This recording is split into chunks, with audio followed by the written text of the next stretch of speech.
प्रिय विद्यार्थियों, आज हम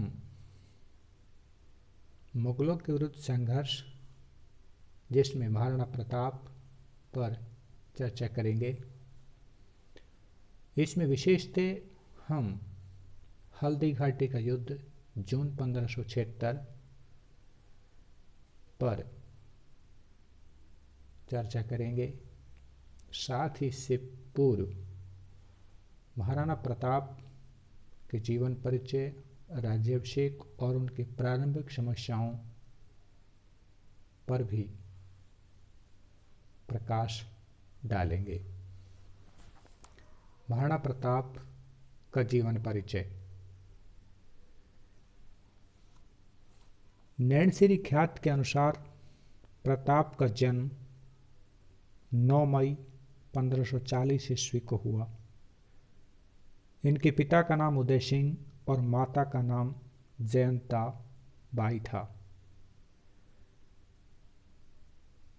महाराणा उदय सिंह की मृत्यु के पश्चात 1572 ईस्वी महाराणा प्रताप मेवाड़ की गद्दी पर बैठे और 28 फरवरी 1572 ईस्वी को गोगुंदा में प्रताप का राज्याभिषेक संपन्न किया गया। उस समय महाराणा प्रताप की उम्र मात्र 32 वर्ष थी। गद्दी पर बैठने के बाद महाराणा प्रताप के सामने बहुत सी समस्याएं अर्थात कठिनाइयां आई, जिन्होंने इनका बखूबी से सामना किया। दीर्घकालीन युद्धों के कारण मेवाड़ की राजनीतिक, सामाजिक और आर्थिक व्यवस्था अस्त व्यस्त हो चुकी थी। चित्तौड़ के दुर्ग सहित मांडलगढ़, बदनौर, बांगोर, जहाजपुर आदि परगनों पर मुगलों का अधिकार था। दूसरी तरफ हम ये देखते हैं कि 1572 ईस्वी तक जोधपुर, बीकानेर और जैसलमेर के साथ साथ आमेर के राज्य मुगलों के आश्रित बन चुके थे। इस तरह महाराणा प्रताप के सामने इस समय कई समस्याएं आ खड़ी हुई थी। महाराणा प्रताप के सामने इस समय 2 मार्ग थे, जिसमें या तो वह अन्य राजपूतों की भांति अकबर की स्वतंत्रता स्वीकार कर ले या फिर अपनी स्वतंत्रता तथा स्वराज्यता को बनाए रखे। महाराणा प्रताप स्वामी भक्त और पराधीन मुक्त जीवन जीने में विश्वास रखते थे। यही कारण था कि उन्होंने सिसोदिया वंश के गौरव एवं उसकी शानदार परंपरा के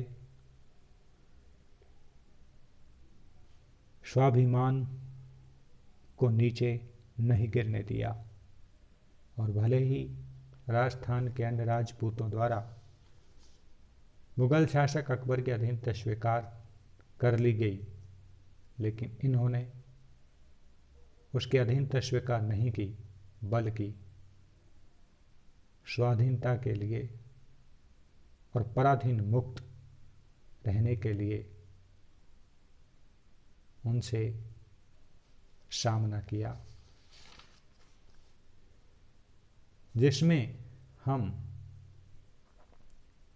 ये देखते हैं कि अकबर और महाराणा प्रताप के मध्य संघर्ष प्रारंभ हो गया। अकबर और महाराणा प्रताप के मध्य संघर्ष के मुख्य कारणों में हम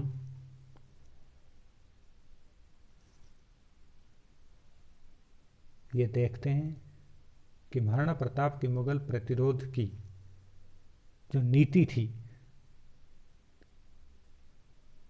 उसमें महाराणा प्रताप मेवाड़ राज्य की स्वतंत्रता को बनाए रखने के लिए कटिबद्ध था।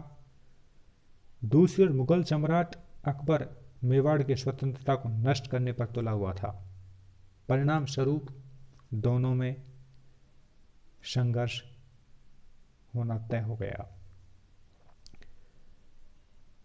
अकबर और महाराणा प्रताप के मध्य हुए संघर्ष के और भी दूसरे कारण थे, जिनमें अकबर की साम्राज्यवादी भावना भी रही। यद्यपि राजस्थान के अधिकांश राजपूत नरेशों ने अकबर की अधीनता स्वीकार कर ली, परंतु महाराणा प्रताप अकबर की अधीनता स्वीकार करने के लिए तैयार नहीं था। उसने शुरू से ही मुगल विरोधी नीति अपनाई और मेवाड़ राज्य की स्वतंत्रता के लिए युद्ध की तैयारी में जुट गया। डॉक्टर गोपीनाथ शर्मा ने लिखा है, अकबर को चित्तौड़ विजय के पश्चात राजस्थान के कई शासकों से मैत्री संबंध स्थापित करने में सफलता मिल चुकी थी, परंतु मेवाड़ का इस संबंध में सहयोग नहीं देना उसे चुभ रहा था। अर्थात उसे यह बिल्कुल भी बर्दाश्त नहीं था कि ये शासक स्वतंत्र रहे। अकबर के कूटनीतिक प्रयासों की विफलता।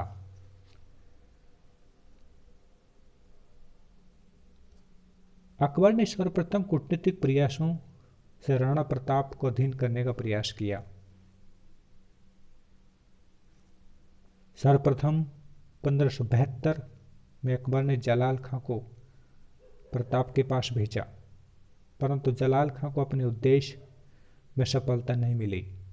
इसके पश्चात अप्रैल 1573 में मान सिंह को प्रताप के पास भेजा। यद्यपि प्रताप ने मान सिंह का अतिथि सत्कार किया, परंतु मुगल दरबार में उपस्थित होने से इनकार कर दिया। मान सिंह ने प्रताप को समझाया कि वह अकबर की अधीनता स्वीकार कर ले, परंतु महाराणा प्रताप ने मान सिंह के प्रस्ताव को नम्रतापूर्वक ठुकरा दिया। अतः मान सिंह अपने कूटनीतिक अभियान में असफल रहा। अकबर ने सितंबर 1573 में भगवान दास को प्रताप के पास भेजा, परंतु वो भी असफल रहा। भगवान दास के कूटनीतिक अभियान की विफलता के पश्चात दिसंबर 1573 में राजा टोडरमल को महाराणा के पास भेजा, परंतु महाराणा प्रताप के विचारों में कोई परिवर्तन नहीं आया। अतः कूटनीतिक प्रयासों की विफलता के बाद अकबर ने सैन्य शक्ति के बल पर प्रताप का दमन करने का निश्चय कर लिया, जो एक युद्ध की ओर संकेत था। महाराणा प्रताप का स्वतंत्र प्रेम। महाराणा प्रताप मेवाड़ की स्वतंत्रता का प्रबल समर्थक था।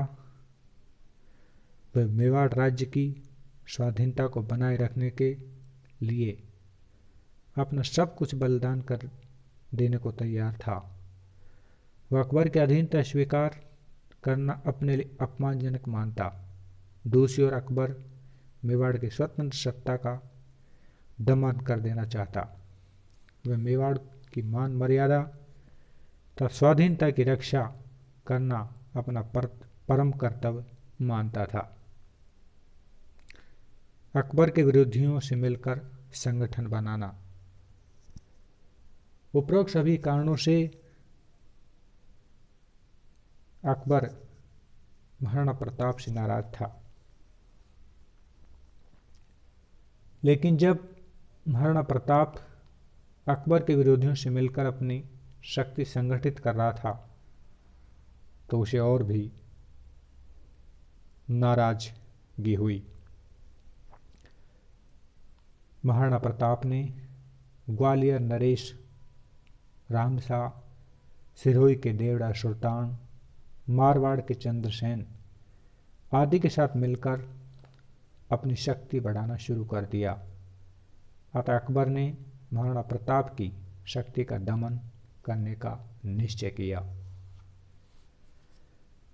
मेवाड़ का सामरिक महत्व होना भी हल्दी घाटी के युद्ध का एक प्रमुख कारण ही बन गया था, क्योंकि सामरिक दृष्टि से मेवाड़ को अधीन करना अकबर के लिए आवश्यक हो गया। सामरिक दृष्टि से मेवाड़ एक महत्वपूर्ण राज्य था। गुजरात जाने वाले मार्ग को सुगम और सीधा जो मार्ग था वो मेवाड़ की भूमि से ही गुजरता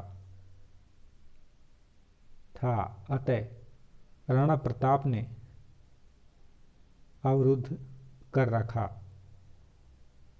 ऐसा अकबर का सोचना था।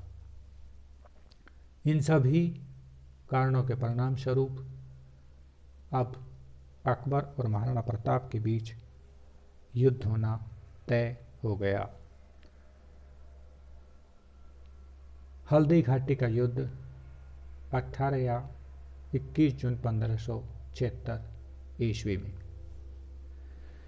1576 ईस्वी में अकबर ने मेवाड़ राज्य पर आक्रमण करने के लिए मान सिंह के नेतृत्व में एक विशाल सेना भेजी। उसके साथ मीर बख्शी, आशफ खां बख्शी गाजी खां, सैयद हाशिम मेहतर खां तथा अन्य सेना नायक थे। हिंदू मनसबदारों में राजा जगन्नाथ, माधो सिंह, राव लूणकरण आदि थे। अजमेर से मान सिंह मांडलगढ़ पहुंचा और 2 महीने तक नहीं डेरा डाले रखा। इसके बाद मान सिंह मांडलगढ़ से चक्कर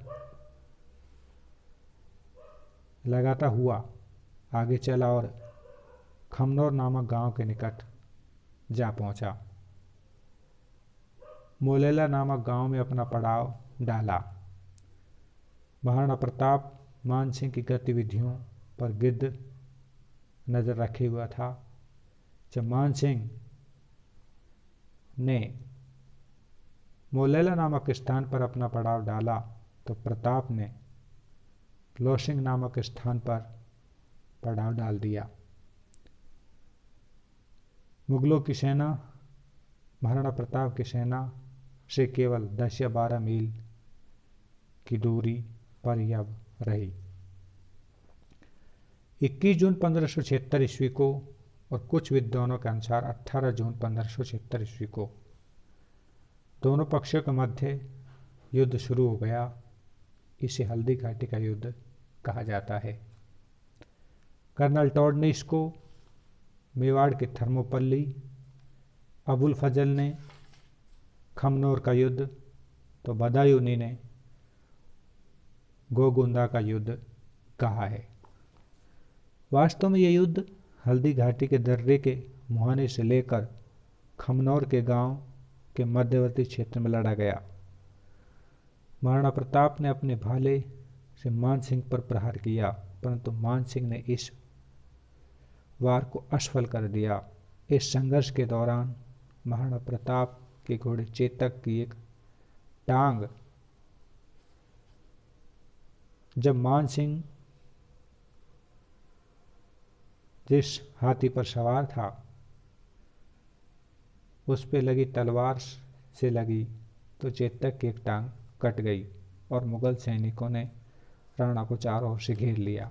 परंतु महाराणा प्रताप के स्वामीभक्त सैनिक उसे युद्ध स्थल से सुरक्षित बाहर लेकर चले गए। इस अवसर पर झालावीडा ने महाराणा प्रताप के राज के चिन्ह धारण कर मुगलों के साथ मुकाबला जारी रखा। अंत में झालावीडा लड़ता हुआ वीर गति को प्राप्त हुआ। झालावीडा के मरते ही युद्ध समाप्त हो गया। इस प्रकार हल्दी घाटी के युद्ध में मुगलों की विजयता हुई।